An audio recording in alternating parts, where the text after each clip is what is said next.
अम्मी जी चंगा मैं चलना जी। अच्छा चला हाँ जी अम्मी। ले वे तू क्या डोलदा वीरा अल्लाह तेरे डे मैं बैग पा लवां नाल नाल।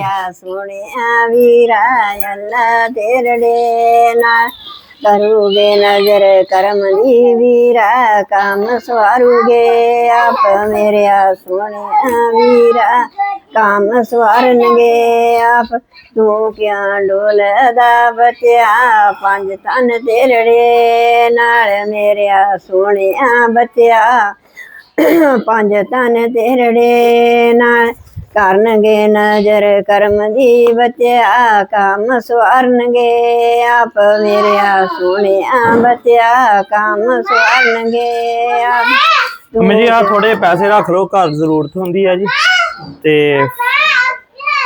ਇਹ ਗੱਲ ਸੁਣ ਪੁੱਤ ਮੇਰੀ जी अम्मी जी। ਇਹ ਗੁੱਸਾ ਨਾ ਕਰੀ जी अम्मी जी। ਇਹ ਪੁੱਤ ਅਸੀਂ ਇੱਥੇ ਘਰ ਹੀ ਬੈਠੇ ਆ अम्मी जरूरत होंदी है ना। ਨਹੀਂ ਨਹੀਂ ਪੁੱਤ ਮੇਰਾ ਦਿਲ ਪਰੇਸ਼ਾਨ ਰਹਿਣਾ ਇਹ ਤੂੰ ਨਾ ਕਹਿ ਮੇਰੀ ਮਾਂ ਨੇ ਦਿੱਤਾ ओ अम्मी जी नहीं ना तुसी अपने को रख लो थोड़े जे देन दे अम्मी जी। ਨਹੀਂ ਪੁੱਤ ਨਹੀਂ और रख लो अम्मी जी जरूरत होंदी है जी। ਪੁੱਤ ਤੇਰੇ ਤੂੰ ਪਰਦੇਸਾਂ ਨੂੰ ਜਾਣਾ ਫੜ ਲੈ ਮੇਰਾ ਪੁੱਤ अम्मी जी मेरे को हैगे मेरे कोई जायज कैश चीज दी पैसे जो भी हैगे ਨਹੀਂ ਨਹੀਂ ਫੜ ਲੈ ਨਾ ਮੇਰਾ ਪੁੱਤ ਮੇਰੇ बीमार हो ਜਾਂਦਾ ਬੰਦਾ ਕੋਈ ਨਹੀਂ ਜ਼ਰੂਰਤ। ਮਾਂ ਸਦਕੇ ਜਾਵੇ ਅਸੀਂ ਇੱਥੇ ਹੀ ਬੈਠੇ ਆ ਪਿੰਡ 'ਚ ਬੈਠੇ अम्मी जी तुसी रख लो अपने कोल मन्नी दी गल है। ਮੈਂ ਕਿਹਾ ਪੁੱਤ ਦਵਾ अम्मी पता की चीज है मेरी गल सुनो मेरे को इजी पैसा च हैगे है ना ਹਾਂ 1000 2000 रुपये कोई 10000 ਤਾਂ ਨਹੀਂ ਦਿੱਤਾ ਅਮੀ ਜ਼ਰੂਰਤ ਪੈ ਜਾਂਦੀ ਹੈ ਕਿਤੇ ਜੀ। ਅੱਛਾ ਤੂੰ ਫੜ ਲੈ ਨਾ ਇਸ ਵਕਤ ਫੜ ਲੈ ਮੇਰਾ ਪੁੱਤ ਅਮੀ ਜੀ ਗੱਲ ਮੰਨੀ ਦੀ ਆ ਨਾ ਮੇਰੀ ਅੰਮੀ ਨਹੀਂ ਫਿਰ ਚਲੋ ਚਲੋ ਮੇਰੇ ਨਾਲ ਹੁਣ ਜੱਫੀ ਪਾਓ ਤੇ ਚਲੀਏ।